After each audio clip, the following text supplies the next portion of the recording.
بسم اللہ کی برکت کا واقعہ۔ کہا جاتا ہے کسی علاقے میں قحط سالی پیدا ہوگی۔ اس قحط سالی کے لپیٹ میں نہ صرف انسان بلکہ چرند پرند سب اس کا شکار ہو گئے۔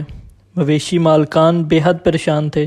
اس دوران ایک مسجد میں مولوی نے جمعے کے خطبے میں نہایت یقین کے ساتھ یہ بات بتائی کہ اللہ کا نام لے کر یعنی بسم اللہ پڑھ کر دریا کو حکم دیا جائے تو وہ بھی نافرمانی نہیں کرتا۔ خطبہ سننے والوں میں ایک چرواہا بھی موجود تھا۔ مولوی کی یہ بات اس کے دل میں اتر گئی اور اس بات پر اس کا یقین کامل ہو گیا۔ اس نے واپس آ کر اپنی بکریاں کھولی اور سیدھا دریا پر چلا گیا۔ اونچی آواز سے بسم اللہ الرحمن الرحیم پڑھا اور دریا کو کہا وہ اپنی بکریاں چروانے کے لیے دوسرے پار جانا چاہتا ہے اور اسے کہا کہ مجھے اپنے اوپر سے گزرنے دے۔ یہ کہہ کر اس نے اپنی بکریوں کو لیا اور دریا پر چلتا ہوا پار کر گیا۔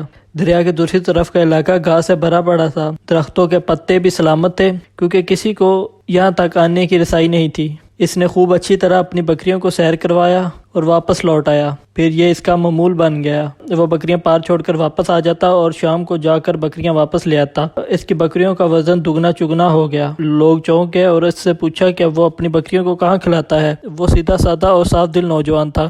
اس نے صاف صاف بات بتا دی کہ جناب میں تو بسم اللہ الرحمن الرحیم پڑھ کر دریا پر چل کر اپنی بکریاں دوسری طرف چروانے لے جاتا ہوں۔ یہ بات سب نے سنی مگر کسی نے اس چرواہے کی بات پر یقین نہیں کیا کیونکہ یہ بات ناقابل یقین تھی۔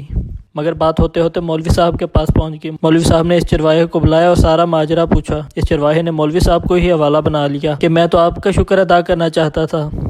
آپ نے جمعے کے خطبے میں جو نسخہ بتایا تھا بسم اللہ کہہ کر دریا کو بھی حکم دے وہ انکار نہیں کرتا، تو میں بس آپ کے نسخے پر ہی عمل کر رہا ہوں۔ مولوی صاحب حیرت سے اس کے چہرے کو دیکھتے رہے۔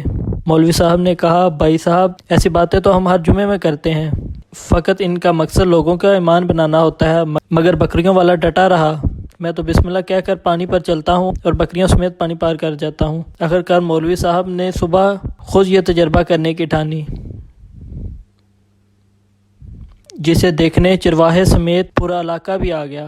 مجمع زیادہ تھا۔ مولوی صاحب نے ایک دو بار سوچا کہ انکار کر دوں، کہیں ڈوب ہی نہ جاؤں، مگر مولوی صاحب کو جو کندھے پر اٹھا کر لائے تھے اب بھی جوش و خروش سے اللہ اکبر کے نعرے لگا رہے تھے اور مولوی صاحب کے حق میں تعریفیں کر رہے تھے۔ آخرکار مولوی صاحب نے اپنے ڈر کو دور کرنے کے لیے ایک رسا منگوایا۔ پہلے اسے ایک درخت کے ساتھ باندھا، پھر اپنی کمر کے ساتھ باندھا، ڈرتے ڈرتے ڈھیلا ڈالا، ڈرتے ڈرتے ڈھیلے ڈالے، بسم اللہ پڑھا اور دریا پر چلنا شروع کر دیا، مگر پہلا پاؤں ہی رکھا تھا پانی میں گر گیا۔ مولوی صاحب ڈبکیاں کھانے لگے اور پانی کے بہاؤ میں بہنا شروع ہو گئے۔ لوگوں نے کھینچ کھانچ کر باہر نکالا۔ مولوی صاحب کی اس حرکت نے چرواہے کو پریشان کر دیا کہ مولوی صاحب کی بسم اللہ کو کیا ہو گیا ہے، کیونکہ اس کا یہ روز کا معمول تھا۔ اس نے اپنے یقین میں کوئی فرق نہ لایا۔ اس نے بسم اللہ کہہ کر بکریوں کو پانی کی طرف اشارہ کیا۔ وہ خود ان کے پیچھے چلتا ہوا پار چھوڑ کر واپس بھی آ گیا۔ لوگ اسے ولی اللہ سمجھ رہے تھے اور اس کے حق میں نعرے لگا رہے تھے، مگر وہ سب سے بے نیاز سیدھا سادہ انسان تھا۔ وہ مولوی صاحب کے پاس پہنچا اور کہا مولوی صاحب میں آپ کی بسم اللہ کی تعریف سے کافی پریشان تھا، مگر پانی پہ چلتے ہوئے مجھے آپ کی بسم اللہ کی بیماری کا پتہ چل گیا۔ اس چرواہے نے درخت سے بندھی رسی کی طرف اشارہ کیا اور کہا مولوی صاحب یہ ہے آپ کی بسم اللہ کی بیماری۔ آپ کی بسم اللہ کی برکت کو یہ رسا کھا گیا۔ آپ کو اللہ اور بسم اللہ سے زیادہ اس رسی پر بھروسہ تھا، لہٰذا اللہ نے آپ کو اس رسی کے حوالے کر دیا۔